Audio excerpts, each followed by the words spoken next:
All right, guys, I got a really cool show for you today. I have with me an actual photograph that contains a ghost. Now, I know what you're thinking. Yeah, right, there's a lot of these photographs that claim to have ghosts, and they usually just look like blurs. You can see in the middle here, this is actually the photographic paper sticking to the glass. So, as we're going to be looking at this throughout the video, keep that in mind. It has nothing to do with the spirit that's in this photograph, but somewhere in here, there is true evidence that ghosts actually exist. And the coolest part about this is I actually know who took this photograph. He was a science teacher in my high school, and not only that, sent it to Duke University's Paranormal Research Lab, and they have actually confirmed that he may have captured an entity. And I'm going to give you a close-up look to see if you can find it yourself in just a minute. But first, I want to give you a little bit of the backstory. So as I just mentioned, the guy Larry that took this photograph, he was actually a family friend of mine growing up and a biology teacher at my high school. So after he retired from teaching, he took up photography as a hobby and eventually turned it into a business, selling some of his prints at flea markets, craft fairs, things like that. This photograph that you're looking at here, the one with the ghost in it, is actually of Mabry Mill, which is along the Blue Ridge Parkway in Virginia. So Larry took this print with others to the flea market, and he was selling them at his booth. And a woman came over and looked at it and got all excited and bought it from him right away. And he asked her what it was she liked about the photograph. And she responded that she actually collects photographs with ghosts in them. And Larry had absolutely no idea that he had captured this on film, so he was shocked. So after learning that, he wanted to do some more research on it. So he actually sent it down to the Ryan Research Center, which is, I believe, a branch of the Duke University's Paranormal Research Center. So this photograph has some real credibility to it. What I'm gonna do is give you the best shot that I can of it, as clear as I can. So I've cropped it in a bit here to this middle third section. It's not in the top or bottom part of the photograph. So I'm gonna pan across slowly, and you guys look and see if you can see this ghost. Now, there's a few things to point out. The ducks there in the background, they're a little blurry. That's not it. And I believe there might be a watermark from Larry's business somewhere on there. But the ghost itself, when you see it, it's translucent. So you can see the foreground and the background just blending through. It makes it look very natural, that it's really well integrated into the photograph, that it's not a fake. Did you find it? Here, I'll zoom in a little bit so you can get a closer look.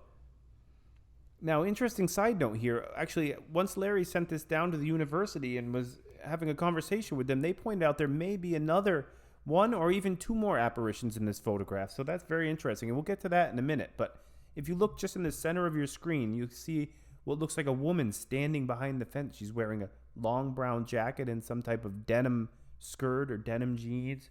She has short brown hair, shoulder-length brown hair.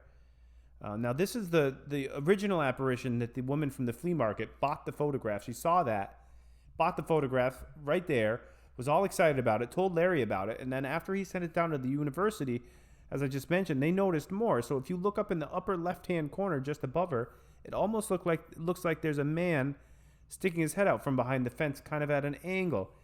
And then later than that, even after that was noticed, later on, someone even mentioned that there may be a small child in his arms who's rearing his head back, looking up at the man, which if you look closely, you can almost see that.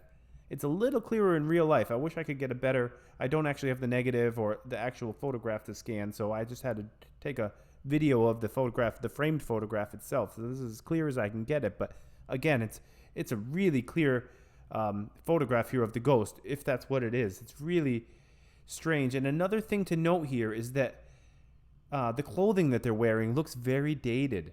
It doesn't look like modern clothing. To me, the woman in the front looks like she's from the 70s or 80s, but some have gone as far as to point out that it may be even Native American attire, which actually seems to be a pretty valid point because the woman is wearing very earthly tones, simple clothing.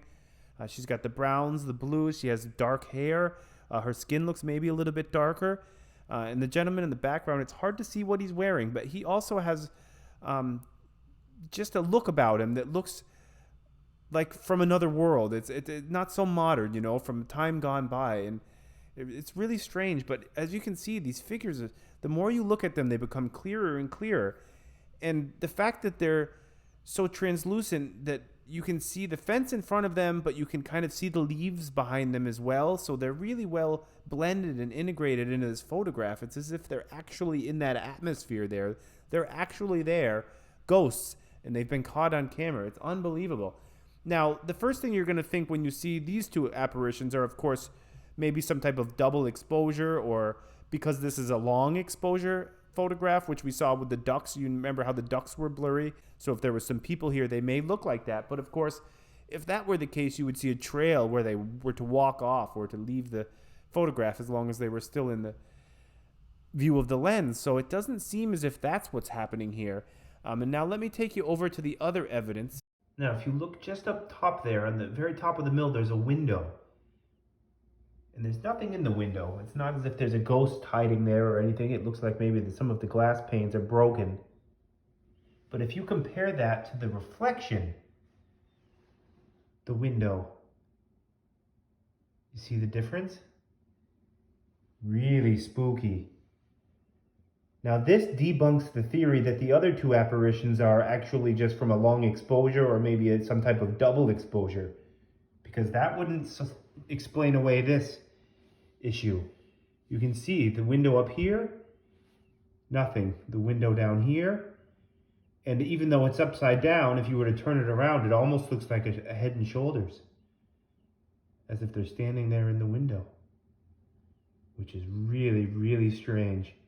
I don't know, guys.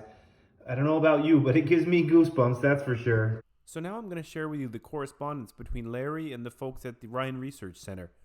And for those of you who are not familiar, the Ryan Research Center is an independent, non-profit parapsychology research center that takes a scientific approach to unexplained phenomena and is the successor to the Duke University Parapsychology Laboratory.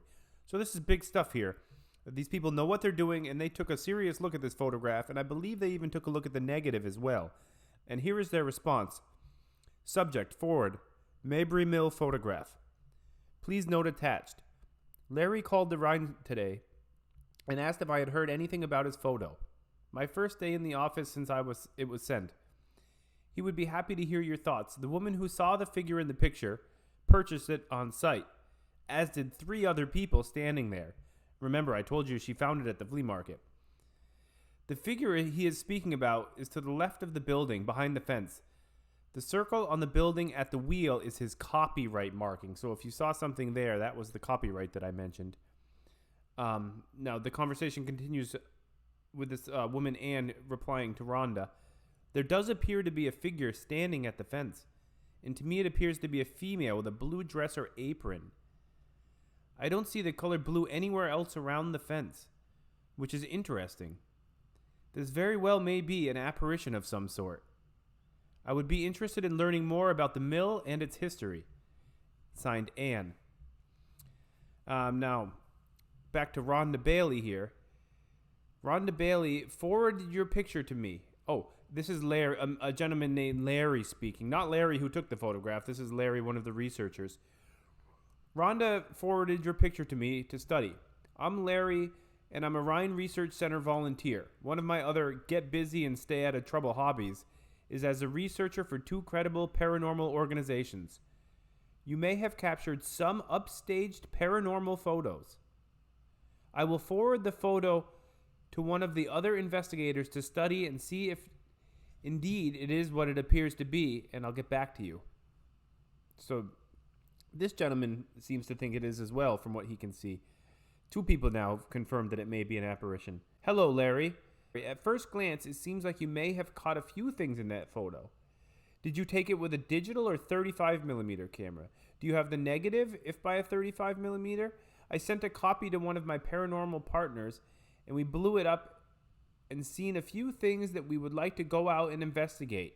Keep in touch and we will do the same. So I guess they weren't given the negative, but it sounds like they were interested enough that they wanted to go out and investigate this further, maybe even take a trip to the mill. I don't know. It's a really interesting story, though. What do you think? Did Larry actually capture a ghost in his photograph? Is that what this is? A spirit or entity of some kind? Or is it just a photographic error, like a double exposure or something like that? I guess we'll never know. It is really interesting, though, that we're able to know the backstory. And, of course, the fact that it was sent down to Duke University does give it quite a bit of credibility. So, I don't know. What do you think?